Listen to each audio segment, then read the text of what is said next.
Good afternoon, ladies and gentlemen, and welcome to the Diversion Authority Finance Committee for February 26, 2025. Don, would you please call the roll? Mayor Dardis.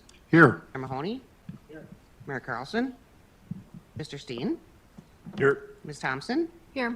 Ms. Johnson. Here. Mr. Redlinger. Here. Mr. Grimberg. Mr. Grimberg. Here. Mr. Pepcorn. Here. Mr. Capitan. Here. Mr. Reitz. Here. And Ms. Madriga. Here. Quorum is present. Thank you. We have a quorum.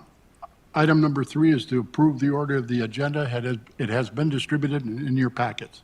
Grinberg moves. Second. A motion to approve by, And the minutes as well, Mr. Chair? pardon me? You want to approve the minutes as well? My apologies. I'll just follow his lead. I'm going to do the agenda first. Chairman's prerogative. So I have a motion and a I move the second. minutes and I withdraw my motion. This is going to be Must be a long meeting. This is going to be a long meeting. All those in favor, I have a motion and a second to approve the order of the agenda. All those in favor signify by saying aye. Aye. Aye. Opposed? Motion carried. Going backwards, approve the minutes of January 22nd, 2025. Move my previous motion. We have a motion. Is there a Second. second? And a second. We have a motion and a second.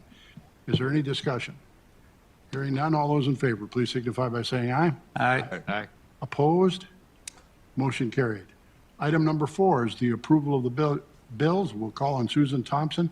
They have been distributed and in your packet. So the list is on page 6. These are the bills that need to be approved through February 19th. That totals $2.8 million. About half of that is the Water Resource District, whereas one large land purchase, and they paid some property taxes. Next highest is the City of Fargo reimbursing some in-town flood projects. Anyone have any questions? Questions for Ms. Thompson? Move for approval. I motion to approve. Is there a second? Second. We have a second. It's been moved and seconded. Is there any further discussion on the bills being presented for this reporting period? Don, would you please call the roll? Mayor Dardis. Yes. Mayor Mahoney. Aye. Mr. Steen. Yes. Ms. Thompson. Yes. Ms. Johnson. Yes. Mr. Redlinger. Yes. Mr. Grimberg. Aye. Mr. Pepcorn. Aye. Mr. Capitan. Aye. Mr. Reitz. Yes. And Ms. Madriga. Yes. That is everyone.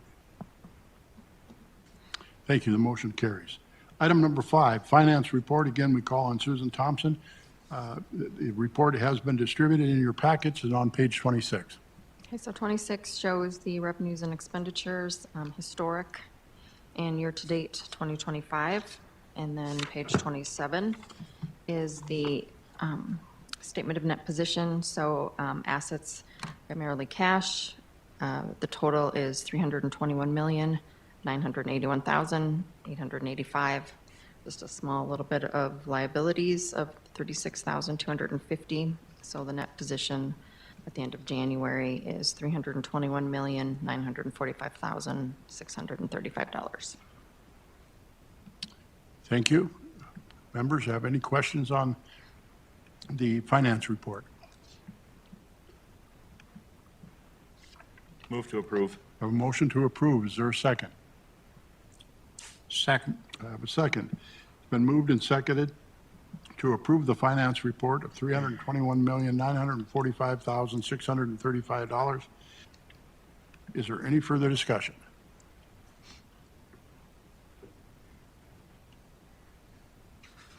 Hearing none. All those in favor, please signify by saying aye. Aye. Aye. Opposed? Motion carries. Item number 6 is the cash budget report. We call on Mr. Barthol. It's been distributed in your packets, and it's on page 55. Thank you, Mr. Chair, members of the committee.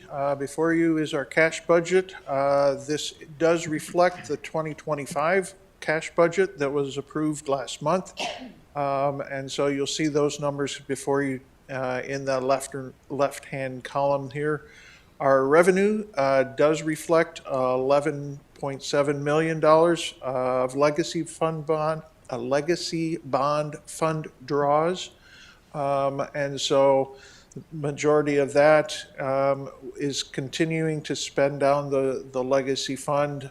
We do have, at the beginning of the year, just $87 million left of those funds. We have also submitted another one that will show up in the next month's financial packet. And so we're down to about $60 million, $65 million left in that fund. You'll also see the sales tax. These are actually from November that were added in there. Those actually hit the books. If you recall, it's about a 2-month lag in the sales tax reporting. So those are basically from what we see and will carry into going forward. Just a note that way, the city of Fargo does tend to report things a little different than we do. We look at a calendar year cash in, cash out type basis. So we look at things as they come in, and so that's why this one is actually showing up now, even though it's a couple months later. Same thing for like the legacy bond draws and the state funds. At the end of the year, there may be some delay in actually receiving those funds.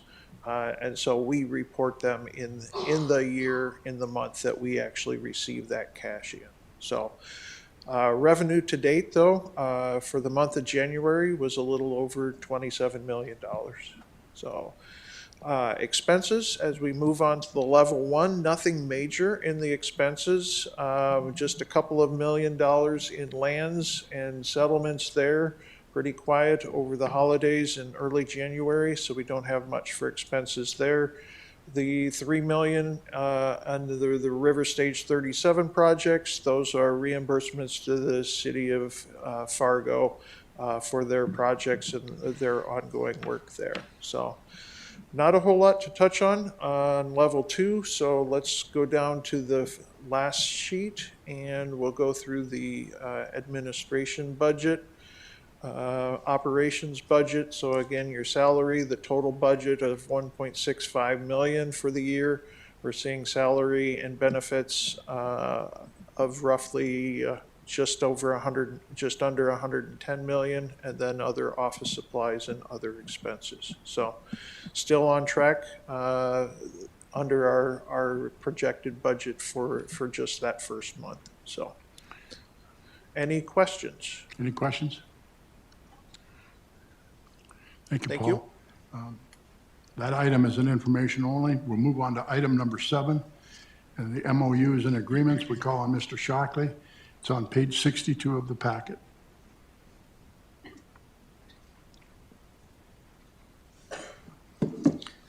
Good afternoon, Mr. Chair, members of the Finance Committee. We have a number of MOUs for the board to consider. I would say on a positive note, we are slowly whittling down the final numbers of third-party MOUs, and so some of these have taken a little bit longer just due to some of the complexity and the longer-term relationship issues with the parties. So the first MOU for the committee's consideration is an MOU with Wilkin County and the Metro Flood Diversion Authority. This MOU follows a lot of our standard format, but if you look on page 91 of your packet, you'll see a map that kind of outlines where the southern embankment is located. Parts of the southern embankment are located within on the Minnesota side that impact Wilkin County. There is on Highway 75, the southern embankment goes north-south, and then I believe it's 180th goes east-west, and as part of the MOU, the width of 180th has to be maintained. It's somewhat hard to see on there, but it's the highlighted area that has to be maintained as part of the MOU. The MOU also provides that the authority, the Metro Flood Diversion Authority and the MCCJPA have the authority to operate water essentially over that area as part of the property acquisition, as part of all the permitting requirements, as part of the core project. We have to be able to demonstrate that we have the rights to inundate water or control water within the area. So the MOU covers those areas along with how you conduct operations and maintenance. Happy to answer any of the questions that you might have, but it's very similar to our other MOUs, but we're down to a handful of MOUs, and so I feel like we're doing pretty good as a team getting the MOUs wrapped up. Thank you, Mr. Chalkley. Are there any questions of 7A? Please continue. Thank you, Mr. Chair. The second MOU is regarding the Southeast Cass Water Resource District and Metro Flood Diversion Authority. Southeast Cass Water Resource District. This is MOU that is another piece of positive information. It contains within it is the removal of the Cheyenne River Rail Bridge. You'll recall as part of the overall strategy to reduce some of the costs, the Diversion Authority team worked to get the rail corridor abandoned that proceeded across the channel location into Horace and served the elevator. And that resulted in a significant net savings to the authority.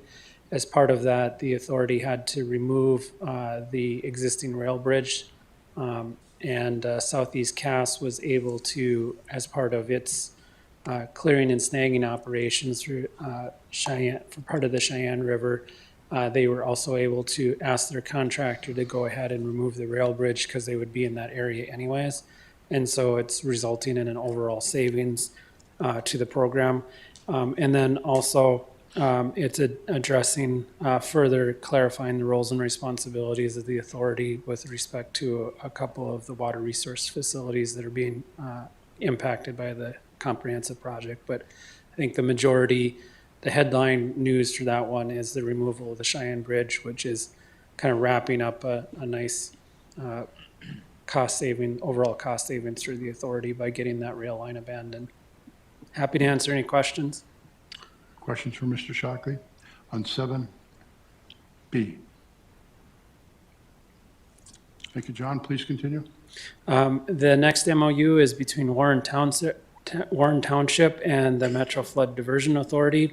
Once again, this is our standard form of our township MOU, very similar to a lot of our other townships.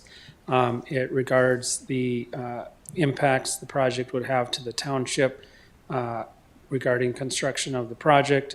It covers that the design and construction and maintenance costs would be covered by the developer through the project agreement. There are some reimbursements, construction costs that might be incurred by the township up to $3,000 annually until project substantial completion.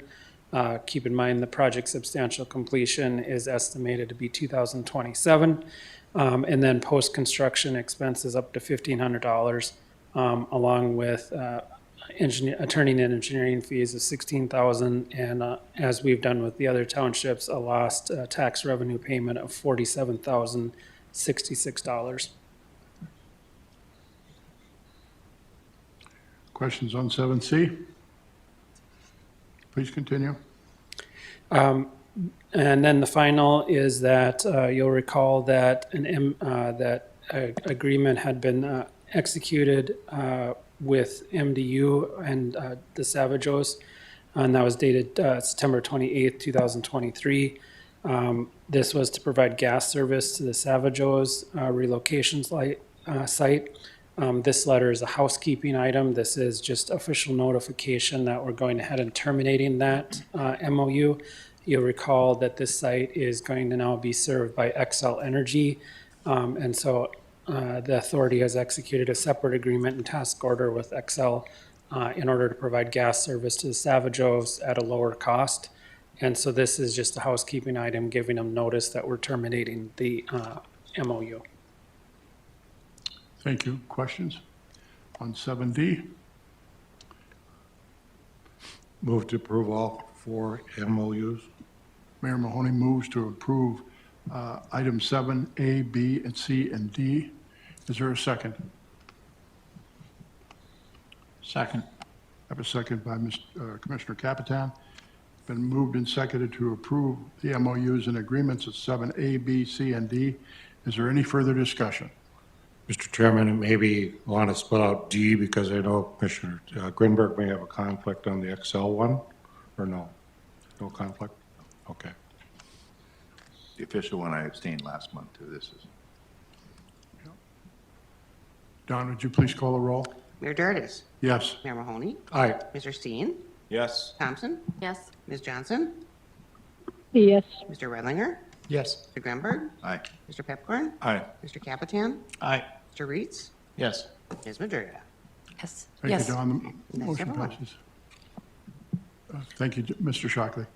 Moving on to item 8, the Diversion Authority Board approval contracting actions. Again, we call on Mr. Barthol.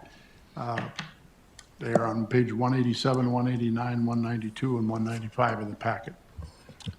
So, thank you, Mr. Chair, members of the board. Before you today are 2 contracting actions and 1 for information. Kind of, again, a housekeeping type item. We'll go over the first one, and then if you have any questions, and then we can continue on that way. The first one is for JT Lawn Services and Landscaping. They are performing mowing and weed control. They've been an excellent contractor for the authority over the past couple of years. They've managed all of the properties that we are purchasing, homesteads, farmsteads, that way. They are providing mowing and snow removal services for us. This is to continue that work for existing and any new properties that we might acquire throughout the year. This is also to maintain the SE1 portion of the southern embankment and also the areas around the wild rice structure and the diversion inlet structure. So there's a significant amount of property there that they will be doing the maintenance of. We've also included some additional work in there for potential turnover of new projects and work that way. So all in all, it's a larger contract than what we've issued them before, but it is in line with what the level of effort and the amount of acres that they are mowing is significantly more, and so the rate is consistent with what they've done in the previous years. Are there any questions on this one? Questions? Anyone? Mr. Steen? Thank you. Say, Paul, so just sitting in the lands meeting here, we're talking about selling off a substantial portion of land, and we have excess lands that we're now selling as we go forward. Is there any adjustment to these contracts as that occurs? That, when we should no longer have to take care of that piece of property, is that adjusted accordingly? Correct. These are basically, the contract is split up into 7 different sections, and some of those that we think are going to be moving off are in one section, others that are coming on are in a separate section so that we can manage those individually. Perfect, thank you. Additional questions? Let's continue. All right, the second one before you for approval is a service agreement, and that is for IT services. The current agreement with Marco Technologies ends at the end of March, and so the staff have gone out and solicited 3 proposals. This was the highest rated proposal and the lowest cost proposal for IT services for the Diversion Authority staff at their offices. We worked with the county IT staff in reviewing these, and they are on board with this, and I think we've got a good path forward. So this $31,000 is for the entire year. It would start March 1st is what we are looking to start for a year's worth. That way we at least have a month's overlap between Network Center and Marco Technologies to make sure that everything is integrated within that month. So any questions that way? Any questions? Please continue. Okay, and the next one is the housekeeping item. Within the Marco contract, if we choose to not work with them, we would provide a 30-day notice. That's within their contract. Otherwise, if we do not provide that 30-day notice, their contract automatically renews. So then they would be on through March 31st of 2026. So this would just be to provide that notice if the agreement with Network Center is approved. Any questions on that one? All right. Item C on 8C is not an actual item, but A and B are. We can do them individually or as jointly together. What's your pleasure? Mr. Chair. Mr. Steen? I move to approve 8A and 8B as presented. Thank you. Is there a second, please? I'll second. Commissioner Pipcorn seconds. Been moved and seconded to approve items 8A and 8B as presented. Is there any discussion? Hearing none. Don, would you please call the roll? Mayor Dardis. Yes. Mayor Mahoney. Aye. Mr. Steen. Yes. Ms. Thompson. Yes. Ms. Johnson. yes, Mr. Redlinger. Yes. Mr. Grimberg. Aye. Mr. Pepcorn. Aye. Capitan. Aye. Mr. Reeds. Yes. And Ms. Madriga. Yes. That is everyone. Thank you, Don. The motion carries. Item number 9, item number 9. A is a 2025 consultant rate increase. We call on Jason Benson, Executive Director for the Metro Flood Diversion Authority. Good afternoon, Mr. Chair, committee members. Historically, the executive director has made the decision on what the consultant fee increase is annually.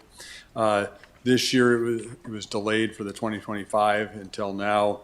Over the last several weeks, I've reviewed the last several years' worth of rate increases as well as the rate increase requests that we received.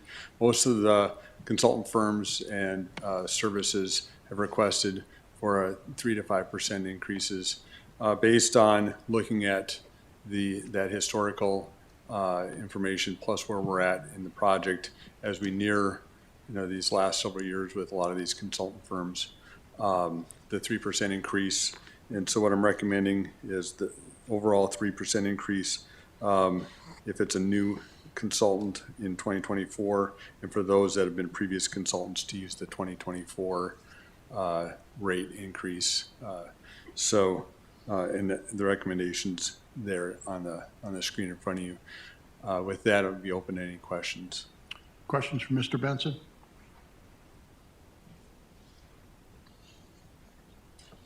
No? All right, thank you. All right, thank you.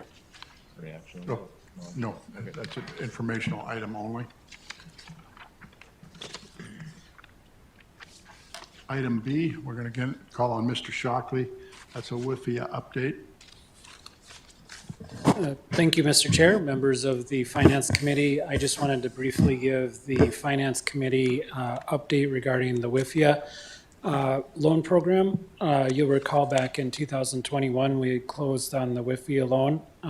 During the time period between then and now, we're not paying any interest on that amount. All we do is pay a service fee every year. That was one of the advantages of the WIFIA loan, is that during the time of construction, when you don't need it, you're not paying any interest on it versus a traditional temporary refunding improvement bond or some other temporary finance. This year, we are slated to start beginning draws on the WIFIA loan. I wanted to just flag that up to the committee that you may see from time to time WIFIA loan draw coming through. Our intent is, as a team, we're going to prepare a dry run of the documentation that's required to make a WIFIA loan draw, because they do have, as with any federal program, there is some paperwork involved in making a draw. And so we wanted to have that ready to go when the first draw started to come through. But we're anticipating that to start occurring either in Q3 or Q4 of 2025. Happy to answer any questions. Just as a reminder, that loan has an interest rate of 2.08%. It's 5 years of deferred principal payments after substantial completion and a 35-year repayment, and we were able to sculpt the principal on it. So very favorable loan terms. Thank you, Mr. Shockley. Any questions? Thank you. That concludes today's agenda. Does any member from the Finance Committee have anything they'd like to bring forward at this time? Okay. Staff, anything? All right. Item number 10 is that our next meeting is March 26, 2025. And with that, we conclude our business. We stand adjourned. Thank you.